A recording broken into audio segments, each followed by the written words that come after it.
चलिए, तो आज से हम लोग बिहार सिविल कोड प्यून के लिए रिवीजन क्लास स्टार्ट करने जा रहे हैं। तो रिवीजन क्लास में हमारा सबसे जो पहला क्लास वो हिंदी का है। तो आप लोग वीडियो को लास्ट तक जरूर देखिएगा और वीडियो को अपने दोस्तों में शेयर भी कर दीजिएगा और लाइक कमेंट करके ही जाइएगा। तो चलिए हम लोग क्लास को स्टार्ट करते हैं कि हमारा पहला क्वेश्चन क्या पूछ रहा है कि उद्यम का विलोम शब्द क्या है। बताइए कि उद्यम का विलोम शब्द क्या हो जाएगा।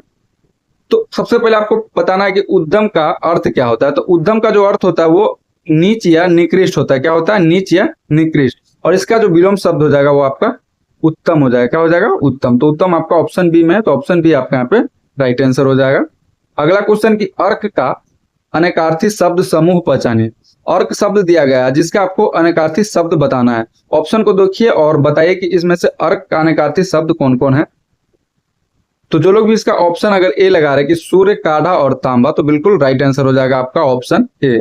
चलिए अब हम बात कर लेते हैं कि टॉप स्टडी हेल्प की टीम की तरफ से आपको बिहार सिविल कोड प्यून के लिए आपको एक ई बुक नोट्स लॉन्च किया गया है जो कि आपके एग्जाम के लिए बहुत ही इंपॉर्टेंट साबित होने वाला है। जो लोग भी हमारे पिछले एग्जाम में हमारा अगर नोट्स लिए थे तो उनको पता है कि डायरेक्ट हमारे नोट्स से एग्जाम में कितने सारे क्वेश्चन डायरेक्ट छपे थे और इस बार वैसे ही होने वाला है। तो जो लोग भी अगर हमारे नोट्स को अभी तक परचेस नहीं किया तो आप लोग इसको आसानी से परचेस करें। इसका प्राइस ओनली 99 रुपीज रखा गया और आप लोग इसका पेज में भी देख सकते हैं कि आपको इसमें हिंदी, इंग्लिश और मैथमेटिक्स का कितने अच्छे तरीके से इसमें क्वेश्चंस पूछा गया है और हर एक क्वेश्चन के नीचे जो है कि आपका यहाँ पे एक्सप्लेनेशन यानी कि व्याख्या दिया गया हिंदी, इंग्लिश और मैथ तीनों सब्जेक्ट में।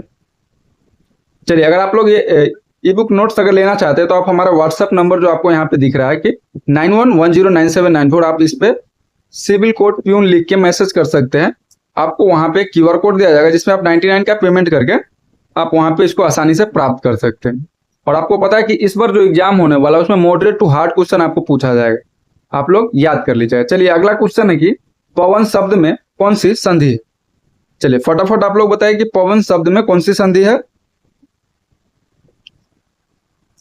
तो पवन शब्द में जो संधि हो जाएगा आपका वृद्धि संधि हो जाएगा। क्या हो जाएगा? वृद्धि संधि। ऑप्शन बी आपका यहाँ पे राइट आंसर हो जाएगा। पवन में नियुक्त के यंग संधि का नियम लागू होता है, आप लोग देख लीजिएगा।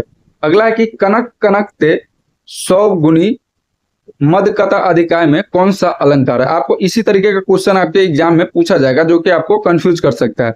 चलिए बताइए कि क्या पूछ रहा है कि कनक कनक से 100 गुनी मादकता अधिकाय में कौन सा अलंकार है। चलिए आप लोग बताइए ऑप्शन को देखिए कि क्या हो जाएगा इसका राइट आंसर।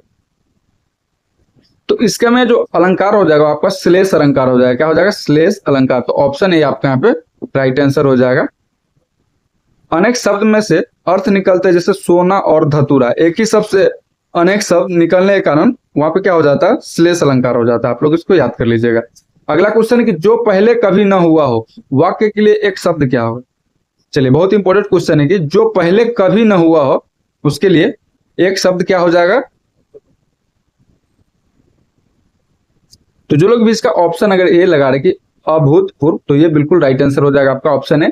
आप लोग इसको थोड़ा सा यहाँ पे गलत हो गया है टाइपिंग एरर में, ये 5वां नंबर क्वेश्चन हो जाएगा, आप लोग याद कर लीजिएगा।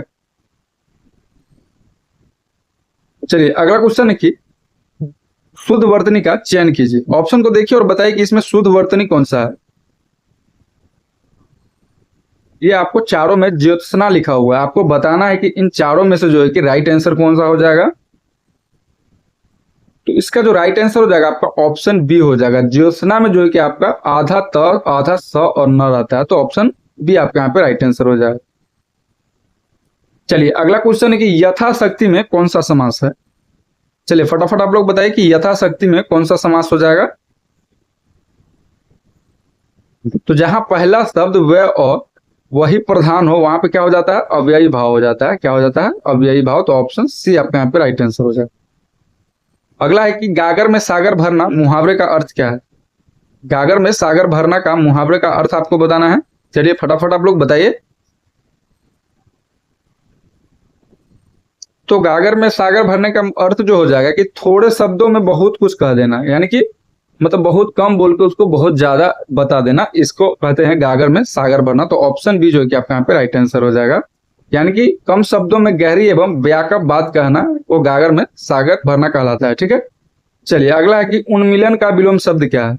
उन्मिलन, उन्मिलन का विलोम शब्द क्या हो जाएगा। तो ये हो जाएगा निमिलन। क्या हो जाएगा? निमिलन। उन्मीलन का अर्थ जो है आंख खोलना तो था, निमीलन का अर्थ होता है आंखें बंद करना, ठीक है ना। चलिए अगला है कि मृग नैनी, मृग नैनी में कौन सा समास है। ये समास से आपको क्वेश्चन है कि मृग नैनी में कौन सा समास है। तो मृग नैनी में आपका बहुब्रीहि समास हो जाएगा। क्या हो जाएगा, बहुब्रीहि। तो ऑप्शन डी जो है कि आपका यहाँ पे राइट आंसर हो जाएगा। मृग, मृग मतलब जैसी आंखों वाली स्त्री वह किसी अन्य व्यक्ति का बोध कराता है, इसलिए यह बहुब्रीहि समास कहलाता है, ठीक है ना। चलिए अगला देख लीजिए। अगला है कि निम्नलिखित में से तत्सम शब्द का चयन कीजिए।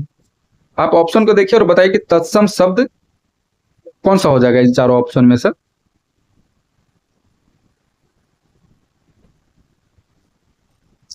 तो इसका तत्सम शब्द जो अच्छी हो जाएगा, क्या हो जाएगा, अक्षी। ऑप्शन बी जो है कि आपका यहाँ पे राइट आंसर हो जाएगा। अक्षी संस्कृत का मूल तत्सम शब्द है और इसका तद्भव रूप आंख है। अगर आप लोग अगले बार से अगर ये ऐसा एक्सप्लेनेशन अगर इसमें नहीं चाहते तो आप बता दीजिए, ताकि हम इसको अगले बार क्वेश्चन कराते समय इसको हटा देंगे, ठीक है ना। चलिए अगला है कि व्युत्पत्ति के आधार पर शब्द में कितने भेद होते हैं। व्युत्पत्ति के आधार पर जो है कि शब्द में कितने भेद होते हैं। तो यहाँ पे 3 भेद होते हैं। कितने होते हैं, 3। तो ऑप्शन बी जो है कि आपका यहाँ पे राइट आंसर हो जाएगा। अगला है कि दामिनी का पर्यायवाची शब्द क्या है।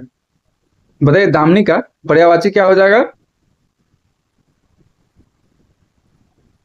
तो सबसे पहले देख लीजिए आप लोग यहाँ की दामिनी का जो अर्थ होता है वो बिजली होता है। इसके प्रमुख पर्यायवाची जो है कि चपला, चपला, तड़ित, विद्युत आदि ये होते हैं। आप लोग इस तीनों को याद कर लिया, चपला, तड़ित और विद्युत, ठीक है ना।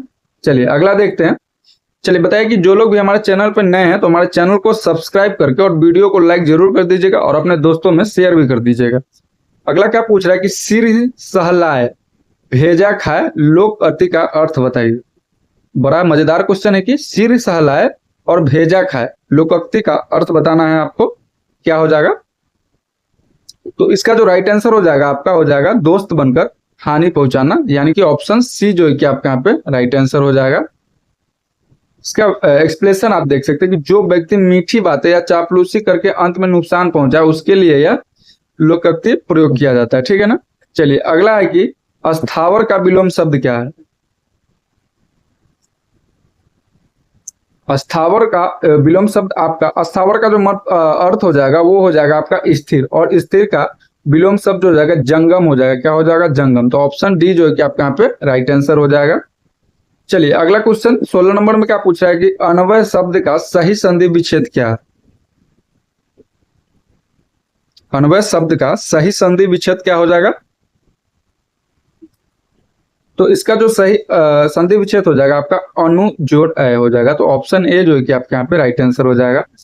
चलिए अगला है कि कदमबड़ी के लेखक कौन है, और ये आपके लेखक से भी वहां पे क्वेश्चन बनते हैं। तो आप लोग बताइए कि कदमबड़ी जो है उनके लेखक कौन है। कदमबड़ी जो है कि एक संस्कृत साहित्य की प्रसिद्ध गद्यांश है, ठीक है। और इनके जो लेखक है कौन हो जाएंगे, तो बाणभट्ट हो जाएंगे। कौन हो जाएंगे, बाणभट्ट। तो ऑप्शन बी जो है कि आपके यहाँ पे राइट आंसर हो जाएगा।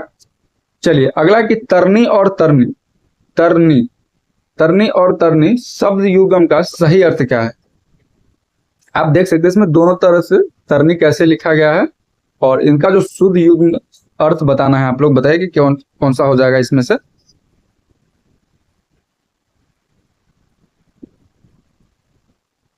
तो इसका जो राइट आंसर हो जाएगा नाव और सूर्य हो जाएगा। क्या हो जाएगा, नाग और सूर्य। ऑप्शन बी जो है कि आपके यहाँ पे राइट आंसर हो जाएगा, ठीक है ना। चलिए अगला चलते हैं। अगला है कि रौद्र रस का अस्थाई भाव क्या है। रौद्र रस का अस्थाई भाव क्या हो जाएगा।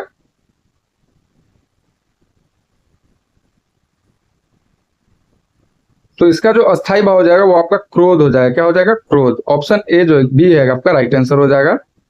पेट में दाढ़ी होना मुहावरे का अर्थ क्या है। पेट में दाढ़ी होना के मुहावरे का अर्थ क्या हो जाएगा। तो इसका जो राइट आंसर हो जाएगा कि देखने में मासूम पर वो चालाक होना। क्या होना, देखने में मासूम और बहुत ही चालाक होना, उसके लिए आपका पेट में दाढ़ी होना मुहावरे का अर्थ होता है। तो ऑप्शन जो है कि आपका यहाँ पे बी आपका राइट आंसर हो जाएगा। अगला है कि निश्चम निम्नमय का संधि विच्छेद क्या होगा, बताइए। निम्नमय का संधि विच्छेद इसमें से क्या हो जाएगा?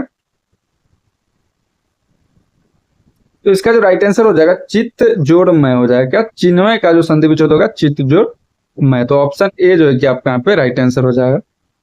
अगला है कि अज्ञ शब्द का अर्थ क्या है? आपको बताना है अज्ञ शब्द का अर्थ क्या है। तो अज्ञ का जो अर्थ हो जाएगा वो हो जाएगा आपका जो थोड़ा जानता हो। क्या? जो थोड़ा जानता हो उनके लिए ये शब्द बोला जाता है अज्ञ। ठीक है ना, आप लोग याद कर लीजिएगा। और अयज्ञ जो होता है अर्थात जो कुछ नहीं जानता है। ठीक है, अज्ञानी, सॉरी उसे अज्ञानी बोलते हैं। ठीक ना। अगला है कि पंचवटी में कौन सा समास है? पंचवटी में जो है कि आपका बहुब्रीहि समास है। तो ऑप्शन डी जो है कि आपका यहाँ पे राइट आंसर हो जाएगा। अगला है कि निरामिष किसे कहते हैं? निरामिष किसे कहते हैं? निरामिष, आप लोग निरामिष का देख सकते क्या पूछ रहा है कि मांस रहित भोजन, मांस सहित भोजन, मोक्ष का इच्छुक, जो रात्रि में विचरण करता हो। आपको बताना है कि क्या होगा इसका सही जवाब। तो ये हो जाएगा मांस रहित भोजन। क्या हो जाएगा? मांस रहित। ऑप्शन ए जो है कि आपका यहाँ पे राइट आंसर हो जाएगा।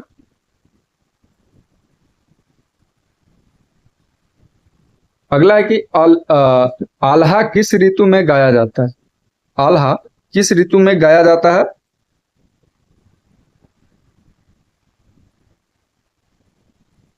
तो ये जो गाया जाता है वर्षा ऋतु में। कहा? वर्षा ऋतु में। तो ऑप्शन सी जो है कि राइट आंसर हो जाएगा। आल्हा वृक्ष का प्रसिद्ध लोक गायन जो है उसे विशेष रूप से वर्षा में गाया जाता है। ठीक ना, आप लोग इसको याद कर लीजिएगा। अगला है कि अन्वेषण का पर्यायवाची शब्द नहीं। अन्वेषण का पर्यायवाची शब्द इनमें से कौन सा नहीं है, बताइए आप लोग। तो अन्वेषण का जो पर्यायवाची नहीं हो जाएगा वो अन्य हो जाएगा। क्या हो जाएगा? अन्य। तो ऑप्शन डी आपके यहाँ पे राइट आंसर हो जाएगा। अगला है कि विभवारी किस प्रकार का शब्द है? विभवारी जो हो जाएगा आपका देशज हो जाएगा। क्या हो जाएगा? देशज शब्द हो जाएगा। तो ऑप्शन सी राइट आंसर हो जाएगा। अगला है कि लंबोदर किसका शब्द का प्रकार का शब्द है? लंबोदर जो है वो किस प्रकार का शब्द है?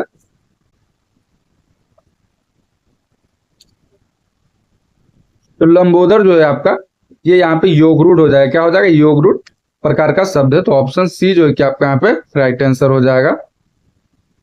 अगला है कि वर्तनी की दृष्टि से अशुद्ध शब्द पहचानिए। चलिए बताइए कि इनमें से अशुद्ध शब्द कौन सा है।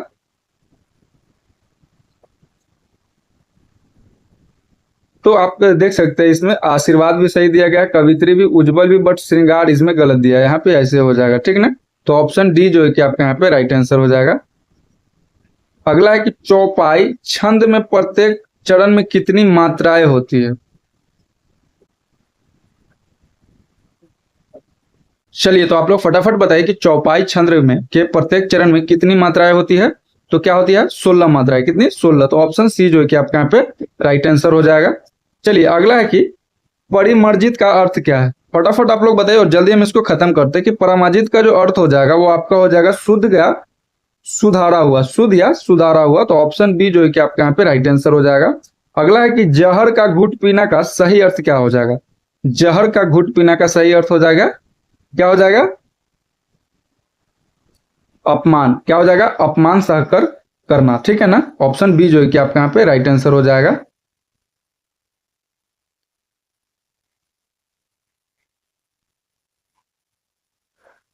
चलिए अगला है कि पद्मावत किसकी रचना है? बताइए पद्मावत जो है वो किसकी रचना है?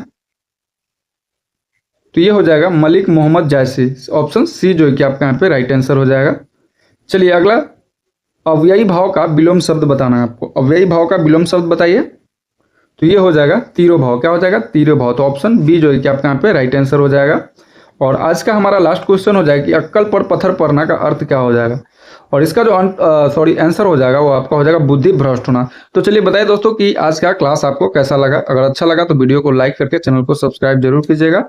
और जो लोग भी हमारे नोट्स परचेस करना चाहते हैं तो आप दिए गए व्हाट्सएप नंबर पर मैसेज करके हमारा नोट्स लेके आप आसानी से अपना तैयारी कर सकते हैं। तो चलिए मिलते हैं आपसे अगले वीडियो में। तब तक के लिए जय हिंद, जय भारत।